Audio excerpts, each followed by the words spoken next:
Assalamualaikum warahmatullahi wabarakatuh.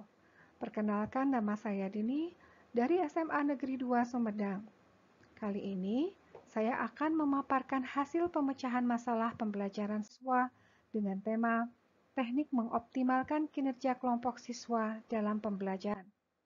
Deskripsi masalah: saya pernah melakukan pengelompokan siswa dalam pembelajaran di kelas dan memberi mereka tugas untuk dikerjakan bersama. Namun, ada peserta didik yang aktif dan ada pula yang sangat pasif. Peserta yang aktif cenderung mendominasi sehingga beban pekerjaan tidak terbagi merata. Jadi, bagaimana mengatasi masalah ini? Bagaimanakah agar kerja kelompok menjadi efektif? Baik, kita lihat dari akar permasalahannya. Kurangnya kepercayaan antar anggota tim. Pada dasarnya, hambatan ini terjadi karena anggota tim tidak bersedia menampilkan sisi rentannya kepada sesama anggota tim.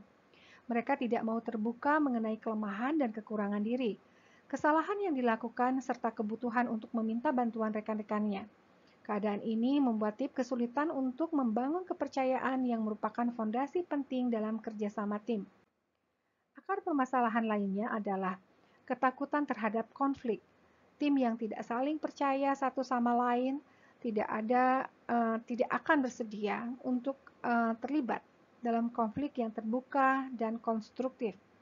Mereka lebih memilih untuk menyimpan pendapat yang mereka miliki ketimbang berdebat dengan rekan satu timnya. Anggota tim memilih untuk mempertahankan keharmonisan walaupun itu palsu di dalam tim. Akar permasalahan berikutnya yaitu kurangnya komitmen dalam tim. Keengganan tim untuk terlibat dalam konflik mengakibatkan kurangnya komitmen anggota terhadap tim. Komitmen dalam konteks kerjasama tim berfokus pada pembuatan rencana dan pengambilan keputusan.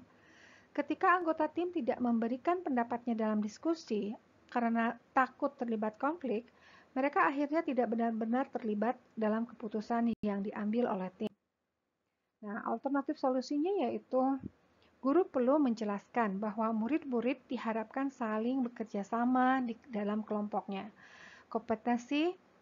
Kompetisi tertentu dengan kelompok-kelompok lain juga dapat membantu murid untuk bekerja sama dengan sesama anggota kelompoknya. Memberi nilai individual untuk hasil kerja murid dalam mencapai kerja kelompok, maupun nilai kolektif untuk kelompok secara keseluruhan adalah strategi yang efektif untuk memastikan tujuan kelompok maupun akuntabilitas individual. Alternatif solusi yang berikutnya adalah setelah menyelesaikan tugas kelompok, hasil-hasilnya perlu dipresentasikan kepada seluruh kelas dengan sebuah debriefing yang difokuskan pada proses kerja kelompok, efektivitas usaha kolaboratif murid harus dilakukan. Salah satu cara untuk memulai sebuah debriefing adalah dengan menanyakan pendapat murid tentang apa yang telah berlangsung dengan sangat baik atau sangat buruk selama kerja kelompok. Pemeran pengamat yang disebutkan di atas seharusnya dapat melakukan hal ini. Guru kemudian dapat memberikan umpan baliknya tentang elemen-elemen mana yang menurutnya berjalan dengan baik atau kurang baik dan menanyakan kepada murid bagaimana proses itu dapat diperbaiki.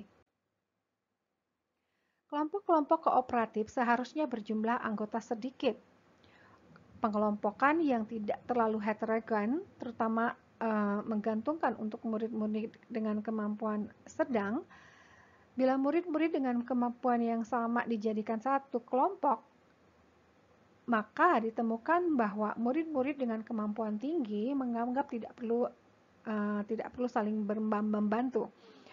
Sementara murid-murid dengan kemampuan rendah akan kurang mampu untuk melakukannya, sehingga perlu sekali menempatkan siswa secara berimbang antara yang berkemampuan tinggi, menengah, dengan kemampuan rendah. Hasil pemecahan masalah.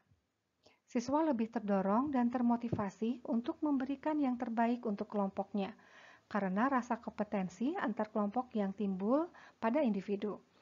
Kemudian siswa lebih bertanggung jawab akan tugas-tugas yang diberikan oleh persetujuan seluruh anggota kelompok. Siswa merasa tertantang untuk menyelesaikan tugas dengan lebih cepat dan lebih bagus sehingga mereka tidak menyia-nyiakan waktu yang diberikan. Demikian paparan dari saya ucapkan terima kasih banyak, semoga bermanfaat. Wassalamualaikum warahmatullahi wabarakatuh.